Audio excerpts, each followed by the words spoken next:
Weather coverage you can count on with meteorologist Grace Anello and the Way 31 Storm Tracker Early Warning Radar Network. Well, the Way 31 Storm Tracker Early Warning Radar Network is active at this lunchtime hour. We are continuing to see some rain in the area, mainly west of the I-65 corridor. Now, this is where our heaviest rain is at the moment. However, I want you to look carefully because we are starting to see some pop-up thunderstorms in some of our northern counties, even breaching into Madison County as well at this hour, and more can be expected to come to the region later on today. Well, the one thing that we are all seeing in plentiful amount is this cloud cover. You can see that gigantic cumulonimbus cloud right over the Rocket here in Huntsville. Temperatures for most of us hanging out in the mid and upper 70s. So not exactly the sunny day that we wanted, but hey, at least these temperatures are just a little bit cooler.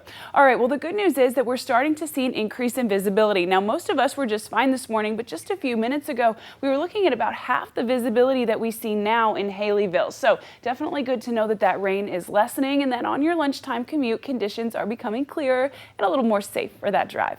All right, well, as we head through the rest of this afternoon, by the time we get to 1 p.m., we will have temperatures in the low 80s. And by 2 p.m., we've reached our high temperature for the day of 83 degrees. Now, this rain chance is never really going away. That doesn't mean that all of us will see rain, but it does mean the cloud cover's in the area and that those that do see rain could see brief periods of heavy downpours. All right, so let's walk through what you can expect. We will have that scattered rain to our west and some pop-up thunderstorms to our north as we head into lunchtime. Those do seem to dissipate, though, after lunch. By the time we get to 3 p.m., most of what we see is rain and storms in our southern counties. Now, these could have some lightning associated with it, where at the moment, all we're seeing is rain. So that's the change for the day. Now, those do dissipate, move to our southeast, and then by the time we get to about 7:30 tonight, it's really just our northeastern counties that are seeing some thunderstorms. Those stay with us through bedtime, but then clear out of the way. But what does stay with us, it seems to be the trend here, is that cloud cover. As you wake up first thing tomorrow morning, your temperatures will be in the upper 60s and a little bit cloudy. By the time we get to our high temperature of the day, we've again increased that chance for rain, but we won't see as much rain as we saw this afternoon or will see this afternoon. Your high temperatures rebounding, though, into the upper 80s. All right, now let's get to what everyone wants to talk about, the rain and the flooding that we've seen to our west. Well, this puts us Tuesday at 8:30 in the morning. Most of what we're seeing is in Mississippi, so we're talking about Jackson pushing into central Alabama. Now, as we head further into the afternoon, we will see that system continue to move north and east.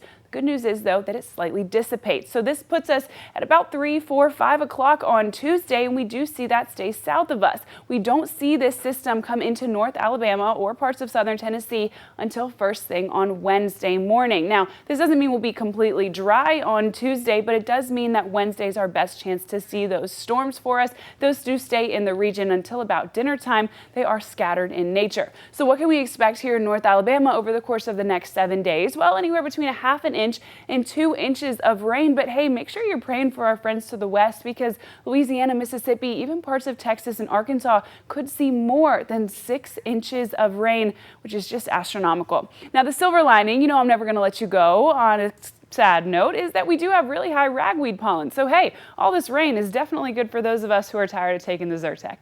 Alrighty, well, we do have temperatures low today in the upper low 80s, for our high temperature. Rain chances stay with us through the rest of the week. So does that cloud cover, but those temperatures rebound into the upper 80s for the rest of the week.